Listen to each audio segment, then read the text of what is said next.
This is my Audi A1 S-Line that I got on a business PCP about 3 years ago.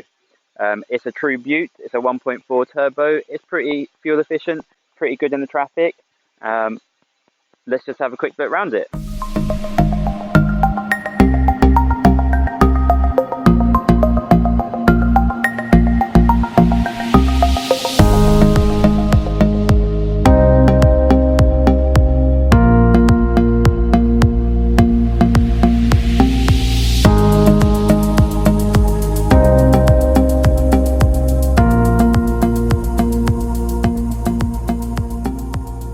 Okay, so this car has pretty much every optional extra. As you can see, we've got the panoramic sunroof. There's a built-in sat-nav. We've got all-day running lights at the front. Um, Obviously, electric windows, heated rear view mirrors that fold in, and then we've got the fancy alloys, and we've got the whole half leather interior as we go, which is the top of the range S-Line makeup.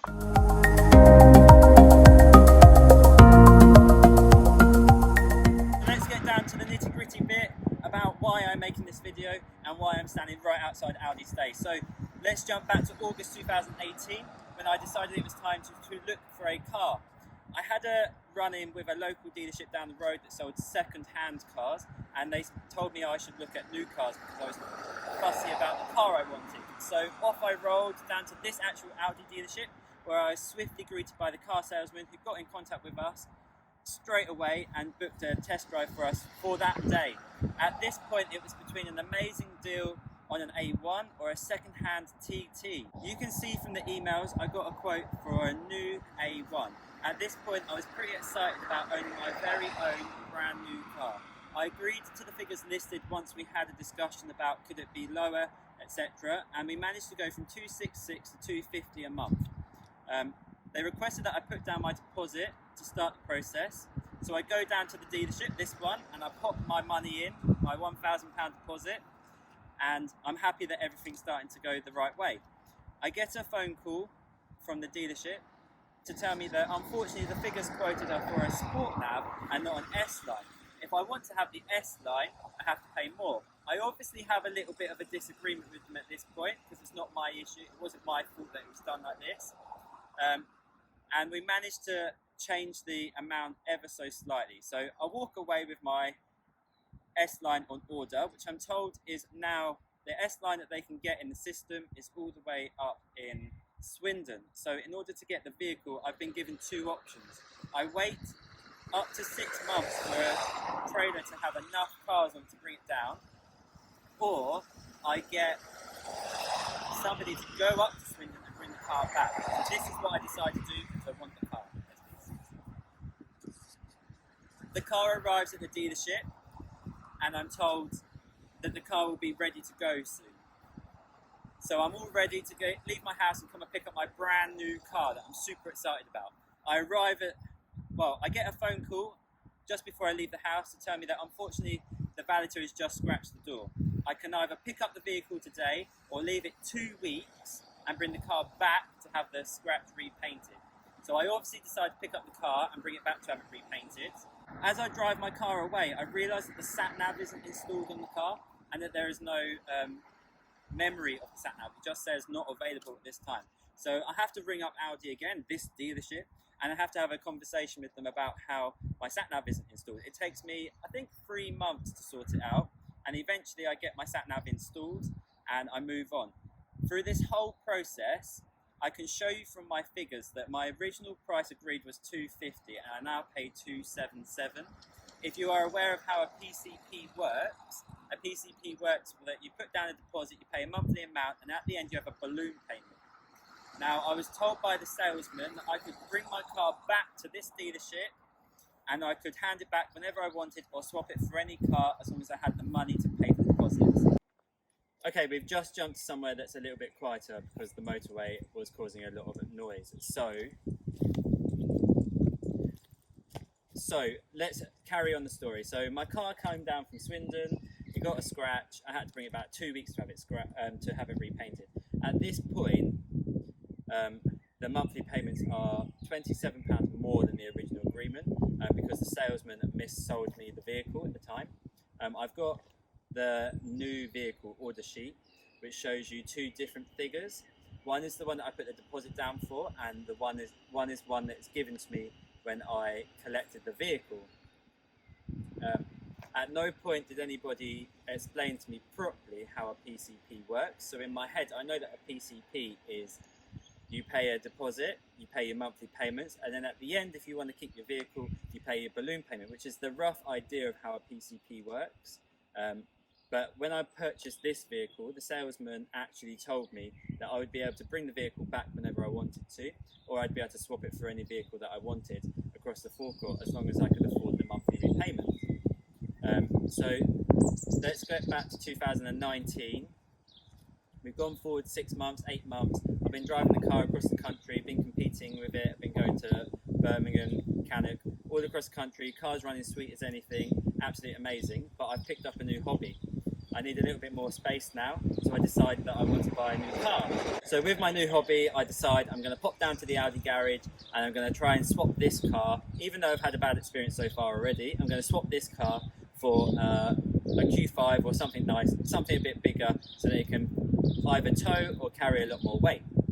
I get down to the garage. A different salesman is very keen to sell me a new vehicle because, you know, that's his job, that's what he's there for.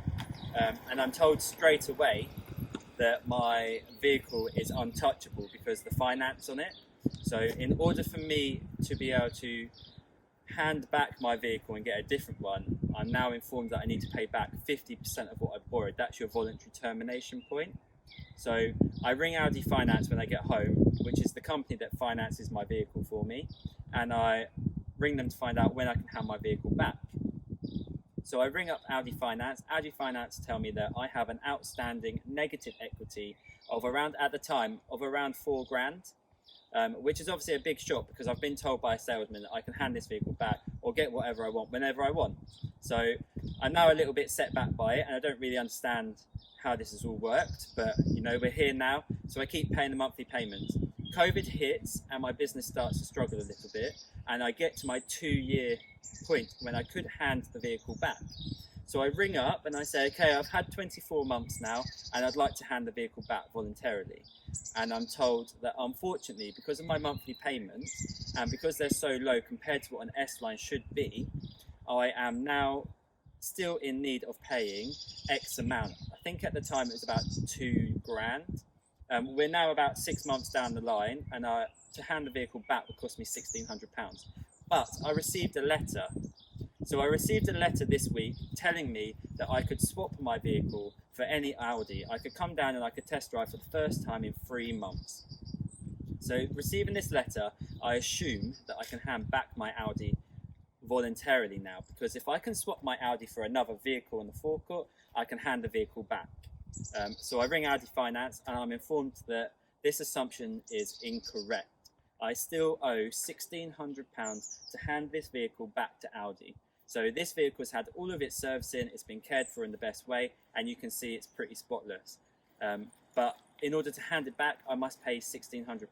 The whole vehicle has been a bit of a nightmare, if I'm completely honest, but we are here, we're with this vehicle, obviously.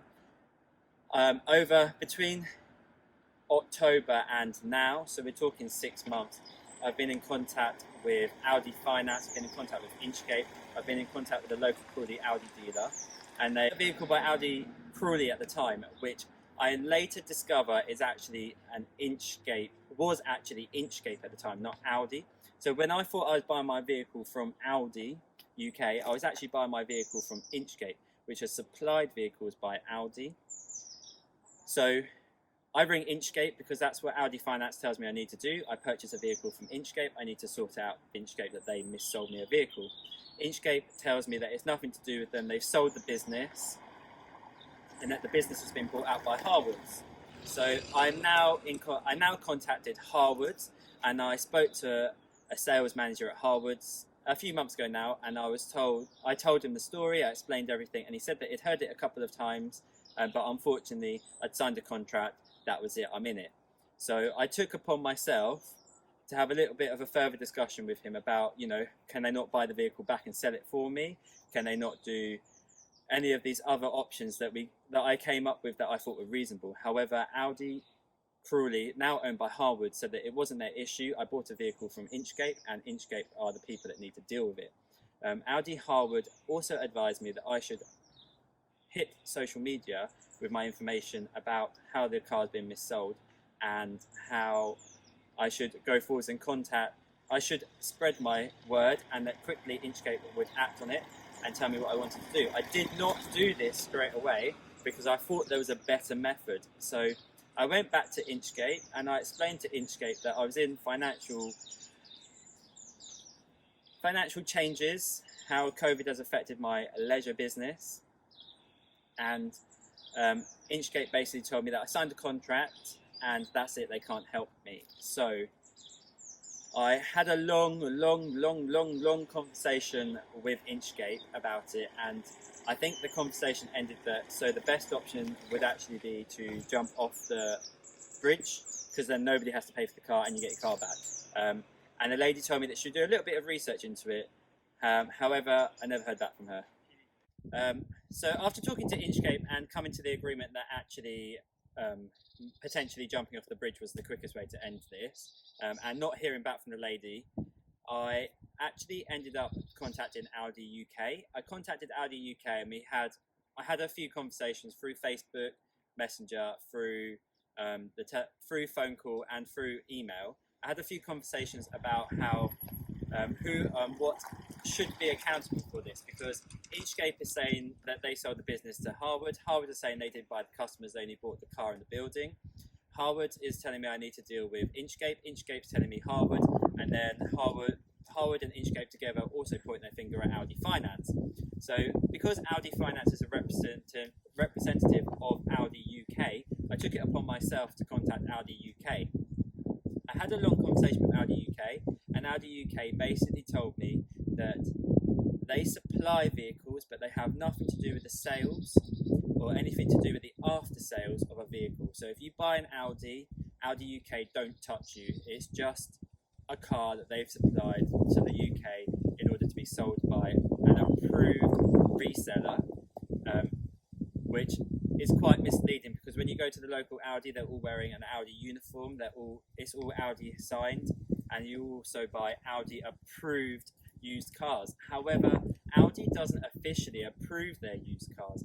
Audi's approved used cars are approved by a technician trained by Harwoods or Inchcape, whichever dealership they work for, and they follow a tick list that approves your approved Audi, and it says that it's approved by Audi. However, it's only really approved by Harwood or Inchcape, so it's technically a Harwood or Inchcape approved used vehicle, not an Audi approved used vehicle. So after talking to Audi UK, they put me back in contact with Audi Finance. Somebody slightly higher is what they said. However, they said the same thing, that I was just pointing fingers and basically trying to get out of it. So we were left with all of this and basically told that I need to keep paying. And then that's when the letter arrived that I previously mentioned about how I can now swap this Audi for any Audi I like, and I can even have a test drive, because for the first time in 3 months, because of COVID, we're actually allowed to do test drives now. The letter was stated as on behalf of Audi Finance. So I contacted Audi Finance about the letter, to only be told that it's nothing to do with Audi Finance. It's part of the marketing plan by the Audi dealer that sent it to me. So not only am I being misled now that Audi Finance is contacting me, I've also had my details given out to, so I bought a car from Inchgate, my details are then given to Harwood because they bought it, but according to Harwood, they only built the building, they only bought the building and not to the customers. And now Harwood are also getting details from Audi Finance to be able to tell me when I'm able to swap my vehicle. So I contacted Audi Finance and they've told me that there's nothing they can do. Whilst I contacted them, I said I would like to talk to a manager, because after spending hours and hours and hours of my time on the phone trying to sort this puddle of mess out, I get bored of telling the story over and over and over again. So I decided I wanted to talk to a manager. I was told he would go off and talk to the manager, and he went off to talk to the manager, and the manager said that they weren't interested in talking to me. This was the words that the call handler used, that they weren't interested in talking to a customer. It took me a good 20 minutes to actually convince the man that I should talk to a manager, because I have an issue that potentially is bigger than your standard caller. The manager eventually spoke to me and she told me that there was basically nothing that they could do to help me, and that she works in the call centre and that's all that she can do. So that's my customer service experience, and this is where we're at with the Audi. I've got a big puddle of money that I need to pay out for it. So this is where we stand. I'm now hitting social media to share the word and the experience to everybody that if you buy an Audi, that is it. Once you leave the forecourt, there is no interest in your custom again, unless you want to buy a new one. So this is going out with the idea that all I want to do is hand my vehicle back without paying, and for somebody to put their hands up and admit that they did make a mistake and that potentially I have been overcharged for this vehicle, and for that to be corrected. So I hope you enjoyed the video. I hope it wasn't too boring, and I hope that you are on my side. If you're not, feel free to comment. I'm happy to hear judgment, and we'll go forward from here. Adios.